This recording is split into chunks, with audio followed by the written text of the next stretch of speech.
Assalamualaikum warahmatullahi wabarakatuh. Perkenalkan, nama saya Fahrizal Irfansyah Erzaki dengan NIM L200220120. Di sini saya akan mempresentasikan materi bab ke-13 dalam buku Islam Text yang berjudul Biografi Ilmuwan Muslim dan Penemuan-penemuan Penting Bidang Sains dan Teknologi. Mengapa kita harus mengungkapkan kejayaan para penemu Muslim di masa lalu dan manfaat apa yang bisa kita ambil? Di sini terdapat 3 poin yang saya ambil.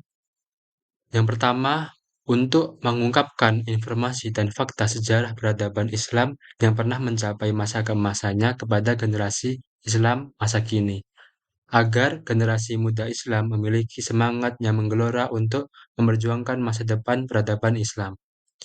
Yang kedua, untuk mengajarkan hal-hal strategis berharga yang bisa dilakukan generasi Muslim sekarang untuk merintis kejayaan peradaban Islam di masa mendatang.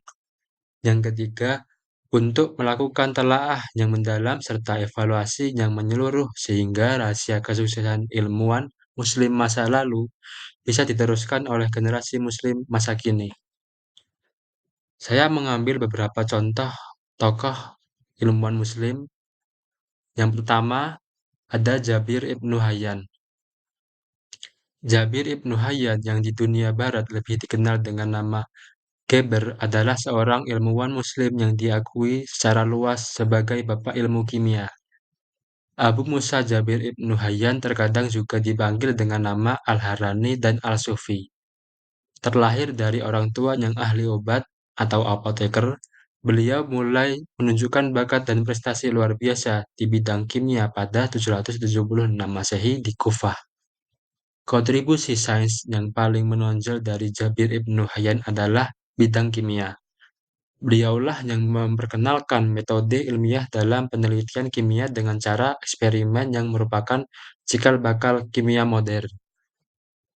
Kontribusi yang paling fundamental dalam bidang kimia adalah penyempurnaan teknologi kristalisasi, distilasi, kalsinasi, sublimasi, dan evaporasi, termasuk pengembangan piranti untuk aplikasi teknologi tersebut.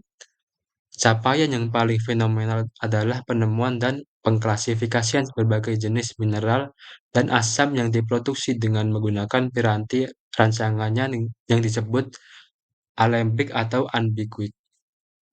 Lalu ada tokoh yang bernama Muhammad bin Musa al-Khawarizmi.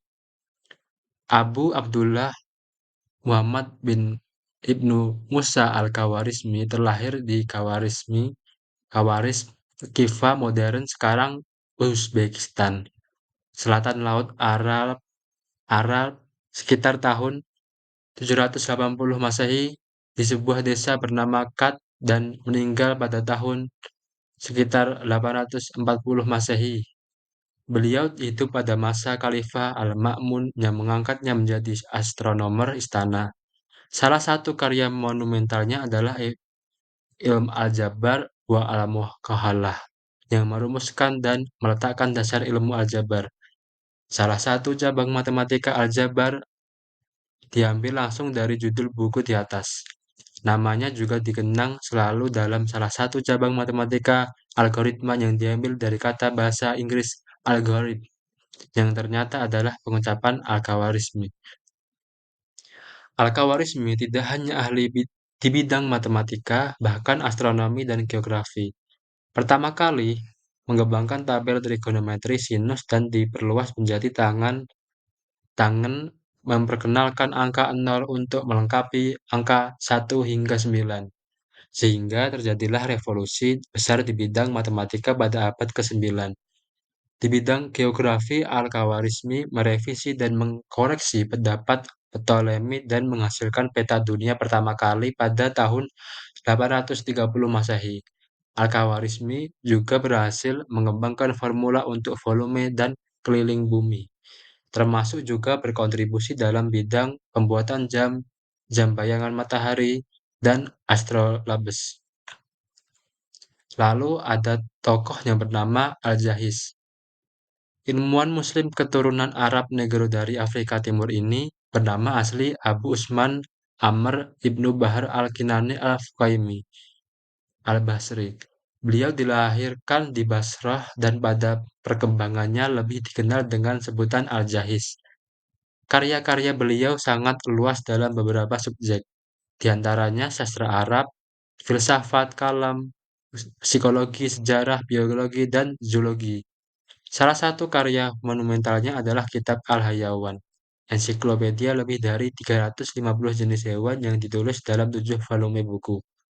Gagasan tentang seleksi alam juga sudah disampaikan oleh Al-Jahiz dalam buku tersebut.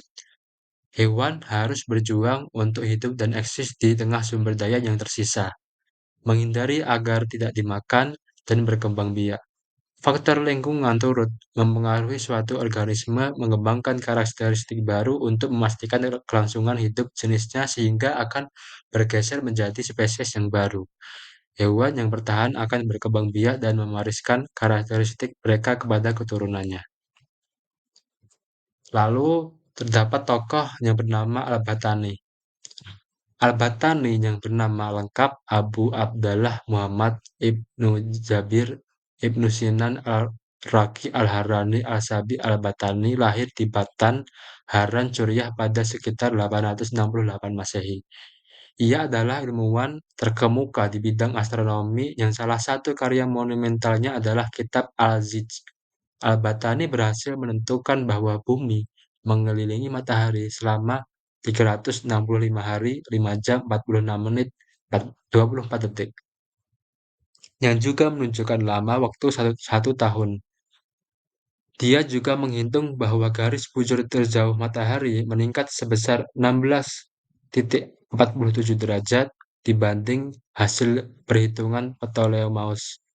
Kemiringan ekliptika dan panjang musim telah dapat ia tentukan secara akurat. Bahkan dengan ditemukannya orbit bulan dan planet, teori baru ditetapkan sehingga bisa menentukan kemungkinan terlihatnya bulan baru di awal bulan. Lalu terdapat tokoh yang bernama Yakub ibnu Ishaq Al-Kindi. Al-Kindi lahir dan dibesarkan di kota Kufah yang pada abad ke-9 adalah pusat kebudayaan dan peradaban, tempat yang sangat sempurna untuk mendapatkan pendidikan dasar. Pendidikan tingkat lanjut beliau didapatkan di Baghdad hingga mencapai popularitas dalam bidang akademik dan sains. Hal ini mengesankan Khalifah Al-Ma'mun sehingga menugasi Al-Kindi untuk mendirikan Bait al-Hikmah House of Wisdom, di mana karya-karya filsafat dan sains Yunani diterjemahkan ke dalam bahasa Arab. Dalam bidang pengobatan ini, Al-Kindi adalah orang pertama kali yang melakukan secara sistematis dan administratif dalam penentuan dosis obat, sehingga memudahkan dokter dalam menulis resep. Buku-buku karya beliau di berbagai bidang berjumlah 241 buah dengan kategori sebagai berikut: astronomi 16 buah, aritmetika 11 buah, geometri 32 buah, kedokteran 22 buah, fisika 12 buah, filsafat 22 buah, logika 9 buah, psikologi 5 buah, dan musik 7 buah.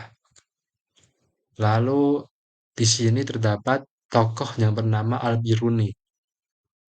Al-Biruni atau Abu Raihan Muhammad ibnu Ahmad Al-Biruni lahir di Keva dekat Ural, sekarang Uzbekistan, pada 973 Masehi, adalah salah satu tokoh ilmuwan yang populer pada masa Raja Mahmud Ghaznavi, Raja Muslim pada abad ke-11. Al-Biruni adalah seorang ilmuwan multitalenta dalam bidang fisika, metafisika, matematika, geografi, dan sejarah yang semasa dengan Ibnu Sina. Beberapa kesempatan Al-Biruni melakukan perjalanan ke seluruh India selama 20 tahun.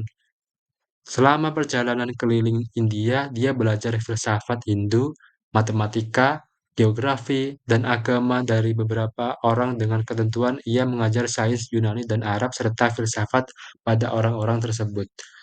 Al-Biruni wafat pada 1048 Masehi pada usia yang ke-75 Setelah 40 tahun mengumpulkan ilmu pengetahuan sains dan telah memberikan kontribusi yang sangat besar di dunia sains. Al-Biruni termasuk salah satu peletak dasar metode ilmiah sebagai fondasi awal ilmu pengetahuan modern. Lalu di sini terdapat tokoh yang bernama Ibnu Al-Haytham.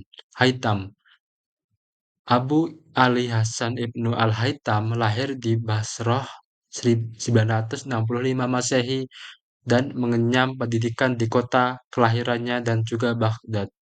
Kemudian beliau melakukan perjalanan ke Mesir dan Spanyol hingga mencapai puncak capaian di bidang sains pada masa tersebut. Ibnu Al-Haytham populer di dunia barat dengan sebutan Al-Hazan. Ibnu Al-Haytham melakukan penelitian yang mendalam untuk mempelajari cahaya dan penglihatan. Dia adalah seorang pertama yang mampu mendeskripsikan secara akurat bagian-bagian mata dan penjelasan ilmiah bagaimana mata bisa melihat. Penelitian yang intensif di bidang optik dengan pertama kalinya menggunakan kamera obscura menjadikan Ibnu Al-Haytami didaulat sebagai bapak optik modern. Atas kontribusinya tersebut, saat ini kita bisa menikmati kecanggihan kamera. Beliau telah membantah secara ilmiah teori Ptolemaic dan Euclid tentang penglihatan, dan menjelaskan dengan benar bahwa untuk dapat melihat bukan mata kita yang memancarkan cahaya, tetapi justru benda yang kita lihat yang memantulkan cahaya ke mata kita. Kesimpulan dari contoh beberapa tokoh sebelumnya ialah dalam perjalanan sejarah keilmuan, ilmuwan muslim telah memainkan peran kunci dalam kemajuan ilmu pengetahuan dan teknologi. Tokoh-tokoh pada pembahasan sebelumnya telah memberikan kontribusi luar biasa dalam berbagai disiplin ilmu, dari penemuan kimia hingga kontribusi dalam matematika dan astronomi, serta pemahaman mendalam dalam bidang optika. Para ilmuwan Muslim menciptakan dasar-dasar yang menjadi landasan bagi kemajuan ilmu pengetahuan modern. Karya-karya mereka tidak hanya mencerminkan warisan intelektual yang luar biasa, tetapi juga menggambarkan semangat penemuan, rasa ingin tahu, dan dedikasi terhadap pengetahuan. Melalui penelitian melalui penelitian dan pemikiran yang mendalam, para para ilmuwan Muslim tersebut tidak hanya meninggalkan warisan ilmiah bagi dunia mereka, tetapi juga membuka pintu bagi generasi-generasi berikutnya untuk terus mengajar pengetahuan dengan pengabdian terhadap sains dan teknologi. Mereka telah mewariskan tradisi ilmiah yang memengaruhi perkembangan dunia modern. Pada akhirnya, kita dapat menghargai dan merayakan kontribusi besar pada para ilmuwan Muslim ini dalam membentuk fondasi ilmu pengetahuan dan teknologi, menginspirasi kita untuk terus mengejar pengetahuan dan mencapai kemajuan dalam berbagai bidang kehidupan.